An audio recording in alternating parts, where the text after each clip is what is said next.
unrest. Joining me now to talk about that and much more is Congresswoman Nydia Velázquez. She was the first Puerto Rican woman to be elected to Congress. She was also one of the politicians here in the city calling for Rosselló's resignation. Thanks so much for being here. Very good to see you. Thank you for having me.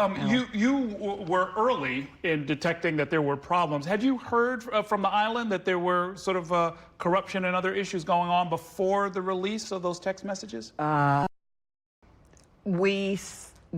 We heard rumors, and also one person that was working for the recovery effort brought to us, to the staff, and we referred that issue to the Natural Resources Committee. But no, we discovered and we heard like everybody else through the chats. You actually served, you were appointed by a prior governor. This is way back before you entered Congress. But Rafael Hernández Colón, one of the longest serving governors. The governor of Puerto Rico, it's a powerful position, isn't it? It is.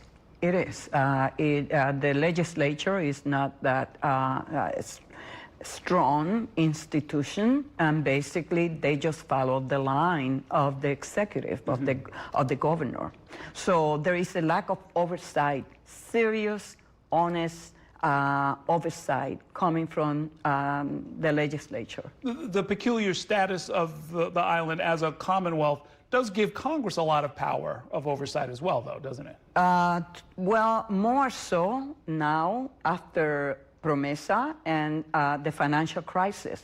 So the financial crisis basically put to test the self-governing of the government of Puerto Rico.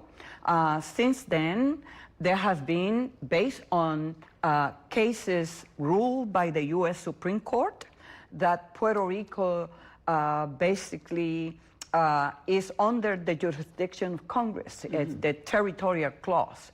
And so that proved to many people that Puerto Rico is a colony that doesn't have the powers that it needs in order to make decisions, such as how to deal with the financial crisis, how to restructure the public debt. And so we passed legislation that gives Puerto Rico that power. And the board, it is perceived as to be imposed by the Congress of the United States, but it gives an opportunity to have an orderly restructuring process. But there is a lot of indignation, not only about the financial crisis, but how the local government was ill prepared to deal with the Hurricane Maria, and then the contempt of the President of the United States toward the island. All that frustration and indignation was just mounting. And then the last straw was for the entire people in the island to see the governor's behavior. The percentage of the population that took to the streets is extraordinary. Or if you converted it into U.S. numbers, it would just be, millions. But now that he has decided to step down, where does that energy go, and what becomes of that movement, do you think? Well, I think that the important aspect of that is the fact that they got a taste of power. They understand now that they feel empowered to bring about change. And the issue now is what they're going to do with that. They are going to continue the tradition of their parents to support a two-party system, political parties, or are they going to look for something else in terms of resolving once and for all the colonial situation of Puerto Rico. And that means how can they embrace the Puerto Rican diaspora here in the United States to create that coalition that will remind presidential candidates that they must be committed to resolve this political limbo under which Puerto Ricans found themselves. Okay, I want to move on to a couple of different topics. You recently published a letter in support of efforts by the City Council to deal with the taxi medallion crisis here in the city. You didn't say so in your letter, but I imagine because you were in Congress when the bailouts happened, or the restructuring, the mortgage crisis first and then the automobile industry. Is this similar? Do we have the tools to deal with it? Because you're suggesting, without being very specific, that there's a way to get through this. Well, look, they are my constituents, and the pain that has been inflicted to these people is just beyond comprehension. And there was a lack of oversight from the city, from the state, and even from the federal government. So what we are asking is to create some type of structure that would allow for loan modifications. The value of those medallions were inflated, artificially inflated. When they were getting loans for $1 million, those lenders, they knew that that was not the value, and that the amount of money, income that they were generating was not enough to be able not only to pay those medallions, but also to sustain themselves. So what we are asking for, loan modification. The lenders, they need to take a haircut in that respect, like the mortgage, the financial institution back in 2008, 2009. Okay.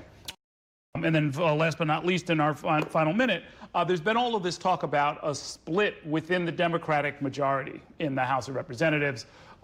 It's sometimes perceived or portrayed as generational, younger and newer members versus more senior members, and questions about how aggressively to move on immigration, on ICE, on impeachment. Yes. Where do you, first of all, is that accurate? And where do you fall in that whole conversation? Well, we are lucky that the Democratic caucus is a big tent.